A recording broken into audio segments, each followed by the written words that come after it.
Welcome to solverfy.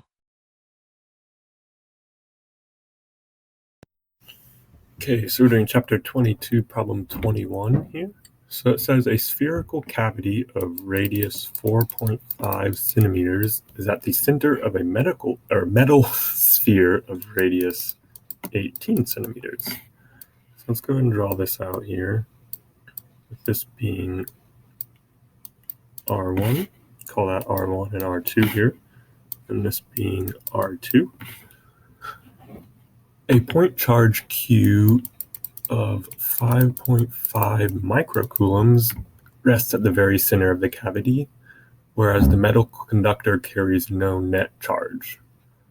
Determine the electric field at 3 centimeters from the center of the cavity, and then B and C are different points. Okay, so I'll start with point A here.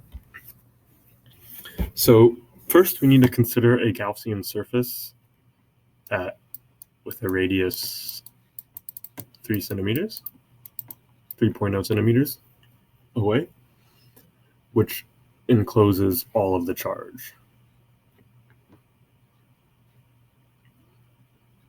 So we should know that this corresponds to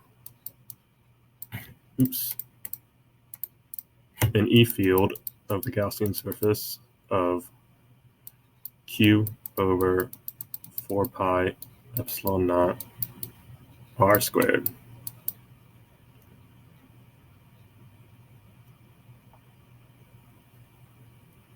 So how much charge is enclosed 3 centimeters away? Well, the point charge is at the center, so this just encloses the total charge. So we can just calculate what the E field is here.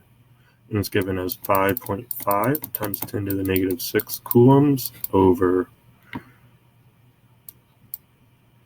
3.0 centimeters squared times K, which was 8.988 times 10 to the 9.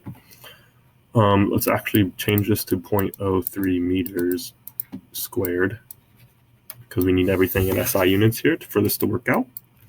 And this comes out to being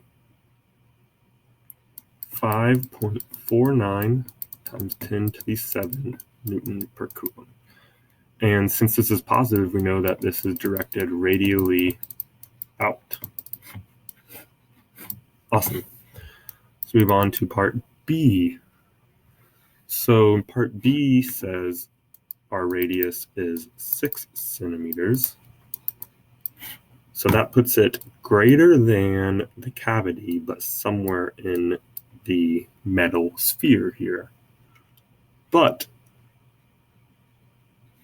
the metal sphere is conducting, and we should know that E inside a conductor is always 0. So what that means is there is an induced charge of negative 5.5 microcoulombs on the surface of the metal sphere, because the charges always are on the surface. So on the inside surface of the cavity,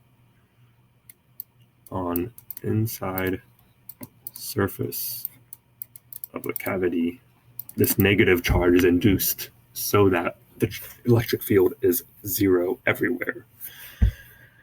And this also means that there must be a positive 5.5 microcoulombs induced on the outside of the sphere, because the net charge, we already know, is 0. Okay, so that was it for part B here. Let's move on here. And part C now says we want to do at R equals 30 centimeters. So that's on the outer surface.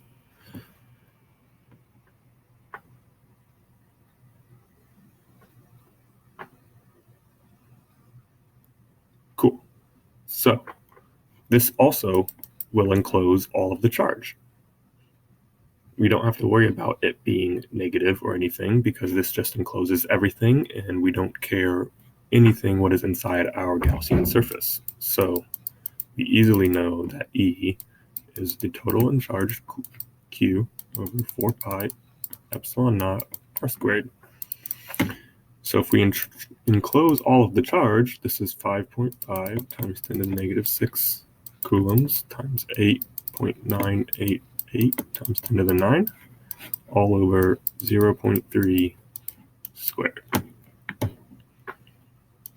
So this comes out to being 5.49 times 10 to the 5th newtons per coulomb. And again, that's positive, so we know this is directed radially outward.